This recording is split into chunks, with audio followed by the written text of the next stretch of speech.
ঐতিহ্যবাহী শতাব্দীর ঐতিহ্যধন্য দিনী শিক্ষা নিকেতন রায়পুর কামিল এম এ মাদ্রাসার 2021 সাল অনার্স চতুর্থ বর্ষ তথা ফাইনাল ইয়ারের দোয়া অনুষ্ঠানে উপস্থিত আমাদের সকলের প্রাণের স্পন্দন, আধুনিক রায়পুর আলিয়া মাদ্রাসা গড়ার রূপকার, বিশিষ্ট ইসলামী চিন্তাবিদ, প্রখ্যাত আলেমে দ্বীন, আমাদের সকলের মুরব্বী, রায়পুর আলিয়া মাদ্রাসার সুনামধন্য অধ্যক্ষ জনাব আলহাজ আনম নিজামুদ্দিন সাহেব মাদ্দাজিলহুল আলী, উপস্থিত আছেন ওস্তাদুল আসাতিজা, রায়পুর কামিল এম এ মাদ্রাসার সুনামধন্য উপাধ্যক্ষ, বিশিষ্ট ইসলামী চিন্তাবিদ হজরত মাওলানা মঞ্জুর হোসেন সাহেব, সম্মানিত নবাগত আমাদের মুহাদ্দিস জনাব আমির হোসেন সাহেব, নবাগত আমাদের সম্মানিত আসাতাজায়ে কেরাম এবং আমাদের সহকর্মী সকল আসাতাজায়ে কেরাম, বিশেষ করে আজকে যাদের জন্য আয়োজন, আমার স্নেহের একান্ত প্রিয় ছাত্রছাত্রী, সকলের প্রতি আন্তরিক সালাম, আসসালামু আলাইকুম ওয়া রাহমাতুল্লাহি ওয়া বারাকাতুহু। মহান রব্বুল আলামিনের দরবারে শুকরিয়া জ্ঞাপন করছি যে আজকের এই মহতী দোয়া অনুষ্ঠানে আমাদেরকে শরীক হওয়ার তৌফিক দান করেছেন।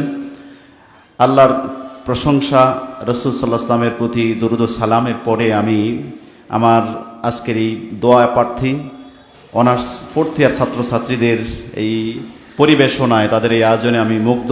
তাদের প্রতি অত্যন্ত মোবারকবাদ এবং ধন্যবাদ জানাচ্ছি। তাদের সুন্দর সুন্দর উপস্থাপনা, বিশেষ করে তোমাদের ইংরেজি আরবি বক্তৃতা, আরবি নাশিদ, বিশেষ করে তোমাদেরকে আজকের প্রেজেন্টেশন, আমাদের রিদওয়ান হুজুরও বলেছেন যে পরিপাটি পরিবেশ, এটা আমাদেরকে মুগ্ধ করেছে।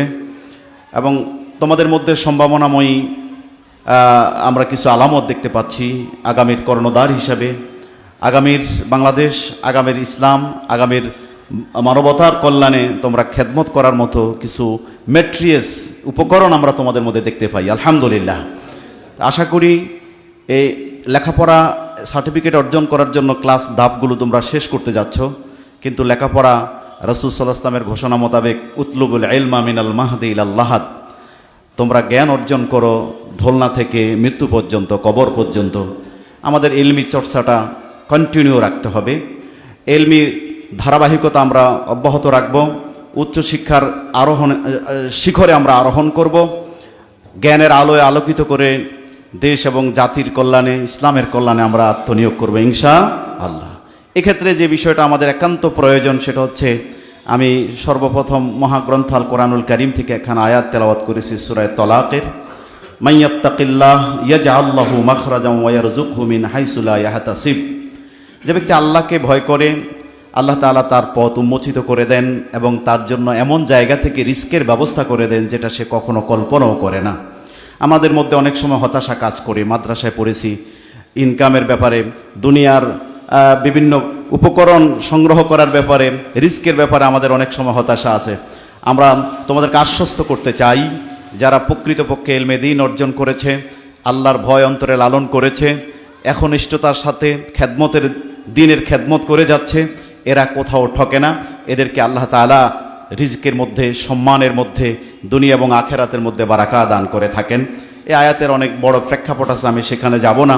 অর্থাৎ তাকওয়া অবলম্বন করলে রিজকের ব্যবস্থা আল্লাহ তাআলাই করে দিবেন, সম্মান এবং মর্যাদার মালিক আল্লাহ তাআলাই বানিয়ে দিবেন। তাকওয়া এবং ইখলাস এবং কন্টিনিউ অধ্যয়ন, জ্ঞান অর্জনের সেই চর্চা তোমাদের মধ্যে অব্যাহত থাকবে। বিশেষ করে নিয়তকে খালেস করে একনিষ্ঠ চিত্তে খেদমতে আঞ্জাম দেওয়ার উদাত্ত আহ্বান রেখে এবং নিজেকে আরও ফুটিয়ে তোলার জন্য যা যা প্রয়োজন ইলমে দ্বীন চর্চা করা, সাথে সাথে আন্দোলনের ময়দানে একামতে দ্বীনের ভূমিকা পালন করার ক্ষেত্রে সেটাও একটা আলাদা ইনস্টিটিউট, আলাদা সেখানে একটা ফোকাস।